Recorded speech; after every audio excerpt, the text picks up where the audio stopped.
good, whatever time of day Hello. it is. Hello, our good friends out there in TV land. Welcome to Angel and the Wiz. Welcome to Angel and the Wiz. You can see Angel is in attire for the summer months, and I'm trying to lose weight. It looks like I'm wearing a dress, but I actually have shorts on, so don't think that I'm scantily clad. I'm not.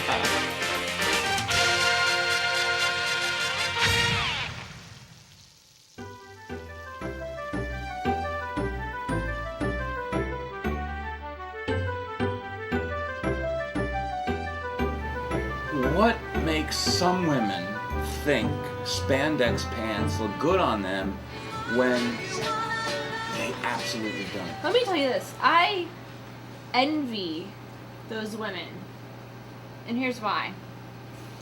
They must have a really large amount of confidence that they feel... That they look attractive? That they feel secure enough in their figure. Right. And in their, that they feel secure enough and confident in how they look. Right. That they will freely wear spandex. Because I look at some of them and I'm like, oh hell no, she did not put that on. Yeah. But then I think to myself, she must feel really good about herself. Or she's given up. Or have such a positive image. Right. That she believes that she can wear these with confidence. But two things come to my mind. A, way too many of the girls that wear spandex are way overweight, and they look. It looks horrible. It's I mean, gross. It looks horrible. How could they not see how horrible it looks? I mean, so you're saying they got confidence, and I'm wondering if they've just given up and I'm just going to wear it because it's easy, it's simple. I put it on. I don't think society has approved them to give up. Really? Yeah. Oh boy, all I know is there's a bunch of them that should not wear those pants. I know. And the other thing about it is they are form fitting. They are hugging. They hug every part of your body. Okay? And it's not, it's gross. Just me. It is gross. And I don't say, and then if you look at a girl in the spandex pants and she doesn't want you to look at her, there's nothing you can do because it's just, you all just look at people. You know what I mean? I found... people are like, what are you looking at me like that for? Well, what do you dress like that for? And then they say, you can't say that. If you don't want me to look at you, don't wear hot pink polka dot spandex pants. Yeah, that you shouldn't put in because you're 700 pounds overweight. I mean, really, and you almost have to be anemic to look good in them. Oh, yeah. You know what I mean? You have to be so thin to look good because they're just... Anyway, so that has nothing to do with anything we're going to talk about, but it just hit me. And so we've spoken about the upcoming Hawaii adventure you're going to be going on. We have. For those people who haven't been with us on those weeks, shall we recap? Let us recap and find out who, what, where, why, and all that stuff. My mother, back around Christmas time, my mother informed us that she wanted to renew her wedding vows on the beach in Maui, where my dad and her honeymooned 35 years ago. Oh, okay. So that's why Hawaii. Why Hawaii. And we said, oh, okay, that's great. And then she goes, and to her daughters, and I want you and your significant others there with me. Oh, wow. Oh. Okay, then. Wow. And you're going to write the check for this, Mom? Yeah. No. Yeah. Are you paying for this? No. No. Then. That's my first question. Well, I will tell you, it's okay that she's not paying for the flights. Okay. It's expensive, and the hotels. It's expensive. Okay. I know what they are paying for. We planned they're paying for obviously the vow renewal ceremony itself. Okay. Plus the luncheon afterwards. Okay. And there's 8 adults. Plus, we're doing a luau that evening. 8 adults. Plus, the day before, the girls are going to the spa. Okay. So 4 girls to the spa. Okay. And the boys are going deep sea fishing. They're paying for that. Well, they didn't want to go to the spa. I don't blame them not want to go to the spa, Right. but I'm not going to fish. It's my killing fish. My dad. He's a fisherman? My dad likes to fish. Okay. He actually takes trips to Canada to fish. How far? So my boyfriend and my dad were talking about, what to do when the girls were in the spa. Right. And my boyfriend, knowing my dad likes to go fishing, was like, well, why don't we go deep sea fishing? Because my boyfriend's getting on the good side of my dad. Yay for him. And the other two, the facial expressions on my brother-in-law's was like, huh? Right. And my dad goes, oh, that's a great idea. And my brother-in-laws were like, oh. Well, there's probably other things to do on the boat besides fish, right? Yeah, drink and eat. Drink but and they have to provide their own food and beer. You can't have hard liquor. Okay. And that's law or something. I don't know. Okay. Well, you can understand. You're out there. Yeah. The funny thing is that my youngest sister, who's now pregnant. Okay. Doesn't she have 2 children? No. That's the middle sister. Middle sister. Okay. The middle sister has 2 kids. So the youngest sister, who's now pregnant, I think she's 6 months now, 6 or 7, Wow. 6 months, 5 months, 5 months maybe. Anyway, she's due in January, so Okay. about 5 months. She wanted to go deep sea fishing. Oh wow. And her husband wanted to do the spa thing.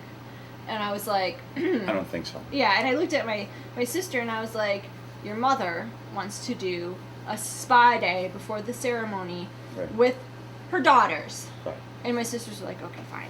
So my brother-in-law is like, well, I'll go too to the spa. And I was like, you need to bond with my dad.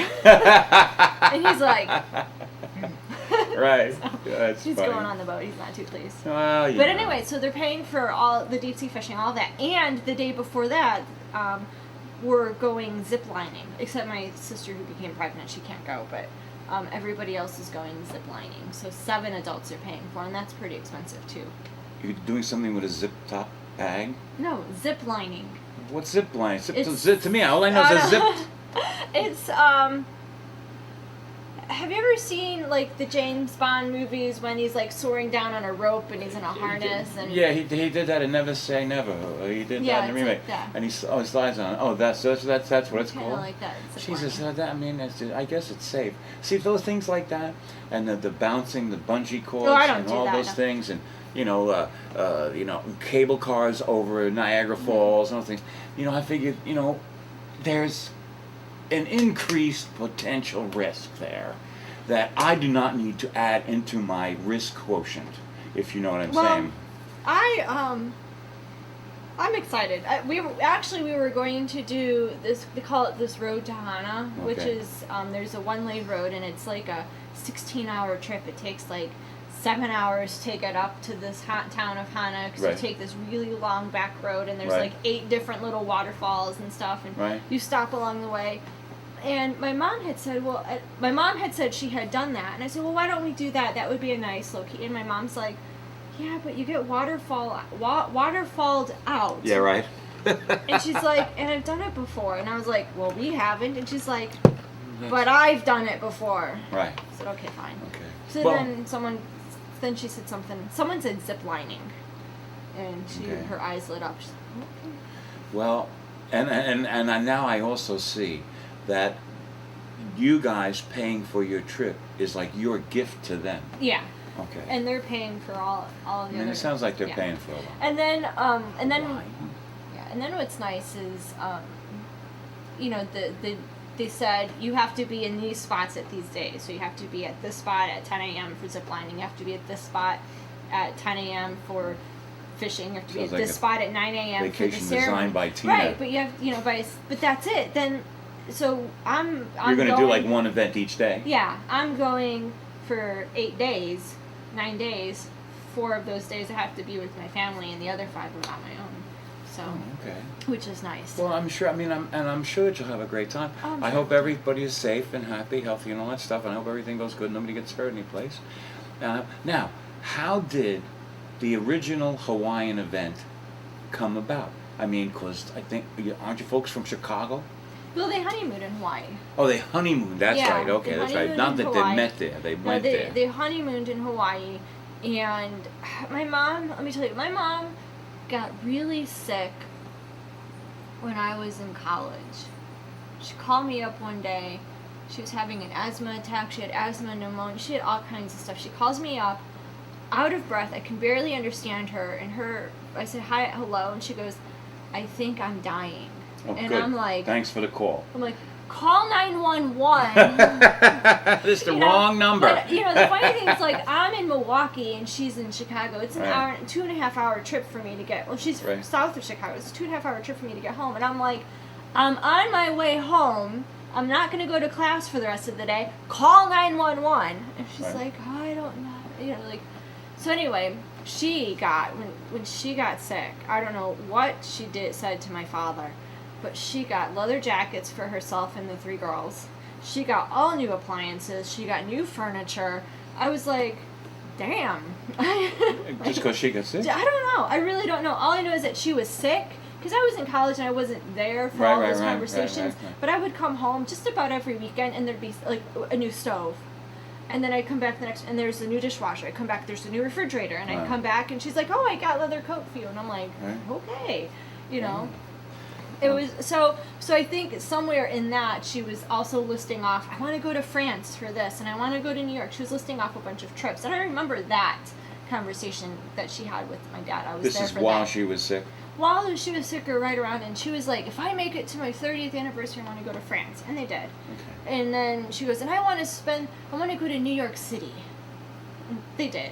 And she goes, and then, so I think she mentioned, I remember her saying something about renewing wedding vows in Hawaii. Right. And my dad's like, okay. So we didn't really, I was just kind of blowing it off because she's, I thought she thinks she's dying and we think she's crazy, so whatever. Right. Because at that point we knew she wasn't. Right. Right. And then as the years went by, my dad was like, remember that conversation? We're going to France for their anniversary. Right. And then they went to New York for her birthday or something a couple years later. And it's now 35th anniversary. Apparently that was the number she gave. 35th anniversary. They're doing Hawaii. And I have Hawaii in my background also in a funny way. My dad must have been, my dad was in Tokyo Bay when the Japanese surrendered. He was in the Navy. He was on a repair ship. And he must have spent some time in Hawaii because that's where he wanted to go. He wanted to go to Hawaii. And he kept asking my mom if she wanted to go to Hawaii, and they were struggling with they were having stillborn births. It was tough, and she didn't want to go. She didn't want to go, and then finally when they adopted me, she was ready to go and he wasn't. So I figure it worked out for the best because I wouldn't have my show, and we wouldn't get to do this, so I figure, I know I want to go back. I haven't been yet, but I know that I'll want to go back because I know that there's more to Hawaii than what we're seeing. We're just going to stay on Maui because that's not even the Big Island. No, it's not. It's I think the one that's got one of the nicest beaches, but we're just going to stay on Maui. Just for cost sake, it's easier to do that. But I would love to do some island hopping and go to Oahu and see the Pearl Harbor Memorial. Oh yeah. Yeah, and I want to go to the Big Pearl Island. Pearl Harbor is not on the island of Hawaii, the Big Island? No, it's on Oahu. Oh, I didn't know. Yeah, it's on like I think 1 or 2 over. After all these movies I've watched. I think I don't know. I'm not very good with Hawaii geography. Okay, well, so. I'm sure there's a lot of people that aren't. I have when I get the desire to go to France, I go to Epcot. The food is safe. It's it's so much easier. And then I can do multiple countries. There's no flying involved. I can come home at the end of the day. You are so not a risk taker. No, I'm not a risk taker. For someone who took a lot of odd risks in your youth, you definitely either have grown out of it or finally scared yourself straight. Well, it's funny. I hadn't really thought about it.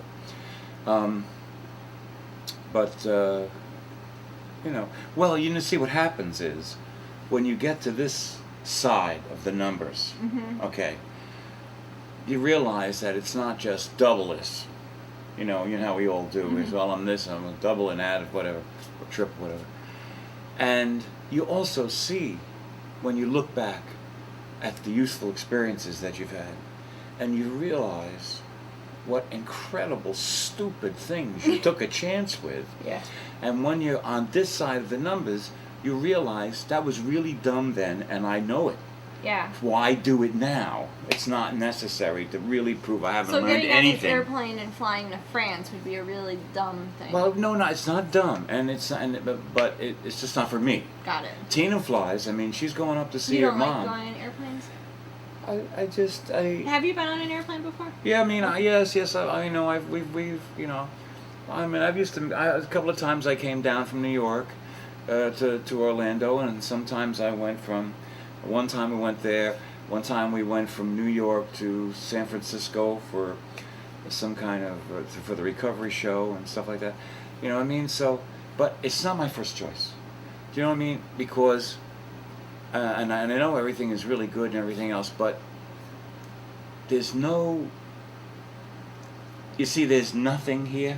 Did you know more people die from car accidents every year than they do from being on planes? I realize that, and that's what that. Otherwise, I would have gone nuts. And it's more secure to because fly. You have to. When you have 15 forms of identification. They practically strip search you when you go through security. I was going to say. It used to bother me a lot when Tina used to go, because she would fly every Father's Day and go home. And that's been about 10 years now. And I used to worry about it. And then I finally got comfortable with it, because yes, the actual ratios are definitely in her favor. Right. She's more dangerous driving with her father on the highway, trust me. Okay? I mean, believe me, that is a far more perilous thing to do. But but just for me, it's not my first choice, and it's funny too, because I just have no. I would let's say I had a clock and I knew you got 5 years or 3 years. You know, I mean, what am I? I'm like I didn't check. I'm chemo plus 5 now, Nice. 5 or 6 weeks. Nice. They told me that the tingling in my hands will eventually go away. Do you still have it? You still have it a little bit. It's tough when you play the guitar too, because it's different. But it is starting to recede. Taste is finally back. Not 100%, but enough that it doesn't bother you. It was like you had to. If it wasn't lemon, for me, if it wasn't lemon, it didn't taste real. Everything was, I used to love eggs and toast and stuff like that, and it all tasted yucky, you know. So they reassured me this week. I went to get flushed out, okay, and I asked them about it, and they said yes, this is going to take a while longer to get it gone, but the taste and all that stuff should return to normal. So that wasn't what I was going to talk about, but I got sidetracked. Where was I going? I don't know. Flying on the road. Well, yeah, I've never. Oh yes, I said if I had a finite amount, I have to check. Because I didn't start it properly. When I have a finite amount of time, there's things I like to do. I'd like to go back to Glen Cove, where I used to live, and just see my parents' gravesite and stuff like that. I would really love to go see the Alamo. I always wanted to see the Alamo. Never made it there. I'd like to go to Disneyland. It was there in 1959. Have to fly there. Well, yeah, unless we were, cruising. If you were cruising and you had enough time. Yes. So that's why I'm talking about, knowing. In other words, what I'm trying to say is these are the kind of thoughts that go through your head when you think you're going to die. Right. Okay? What do they call it? The bucket list of things you want to do before you kick the bucket? And, because I was in Disneyland in 59, and I'd like to go back. I'd just like to go back and see it. I'd like to stay in the California Adventure, that place, because it looks like it's got the monorail. I like the monorail being a part of the hotel. So, that's what I like to go back and see my aunt, who sends us all those crazy conservative things. Hi, Aunt Pat. She watches the show, sweetheart. This is kind of a sad story, but it's quick. Okay. I won't make it long. Is it gonna make me cry? God, I hope it doesn't make me cry, because I've been watching the Olympics, and every time someone wins one of those stupid gold medals, I start tearing up. It is because they show them and the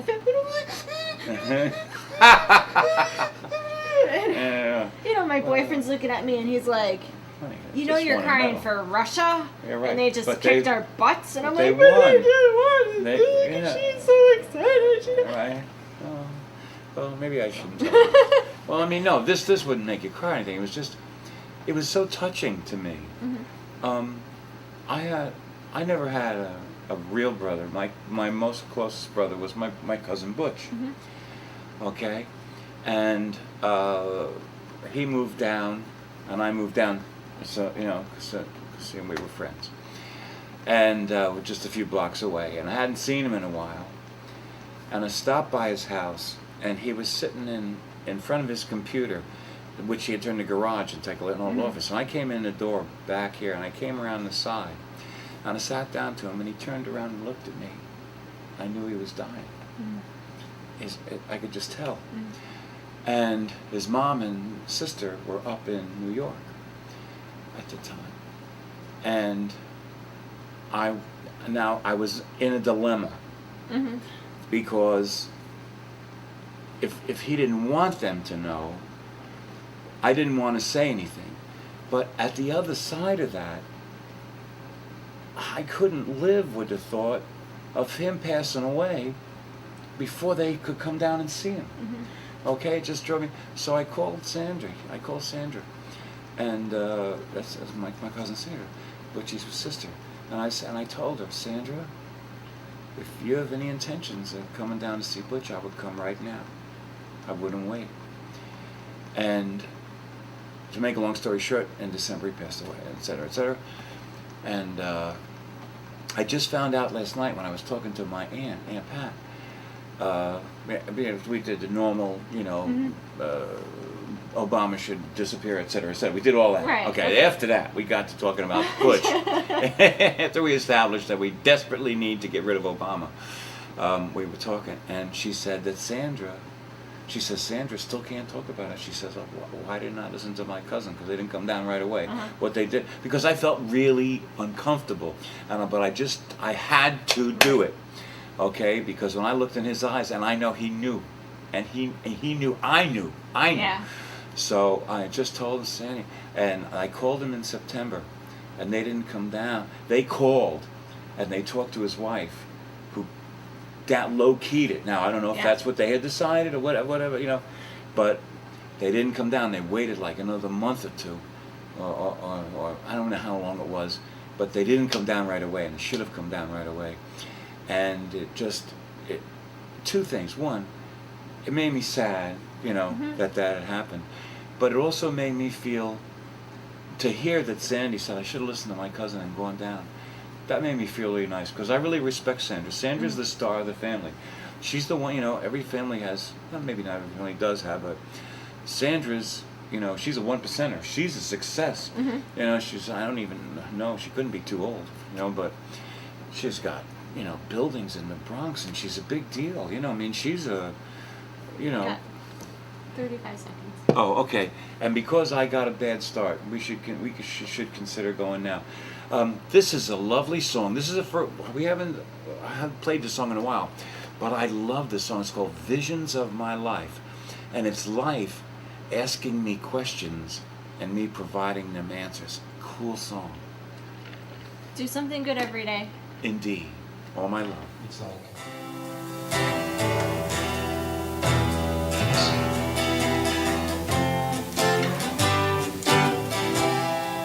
It's life asking me questions.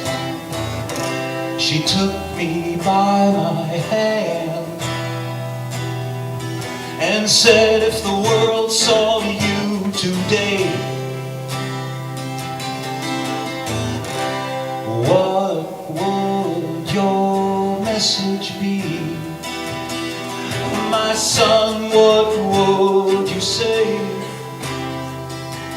Well, I told her I wouldn't change the world, but if they could only be a little bit happy.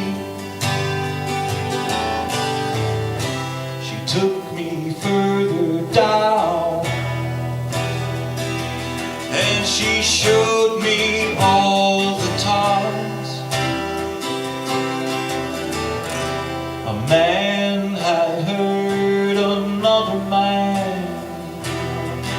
by killing him with lies. But I told her I wouldn't blame the world if they could only be a little bit happy. They might walk upon that silver cloud and see the angels high above the ground, and know that love is such a lovely sound.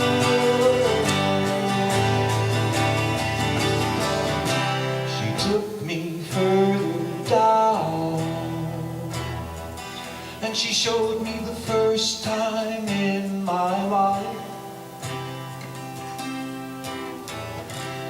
I had shed a tear for those no longer in my life. But I showed her I wouldn't feel so bad, for the world shouldn't be any less happy. They should walk upon that silver cloud and see the rainbow spring forth from the ground, and see that love is such a mighty sound. She brought me finally down, but I told her I must go. I'd really like to stay and lay with you, but I feel I'd better go. So I told her, baby, don't feel so bad, I just got to go see that everyone's happy.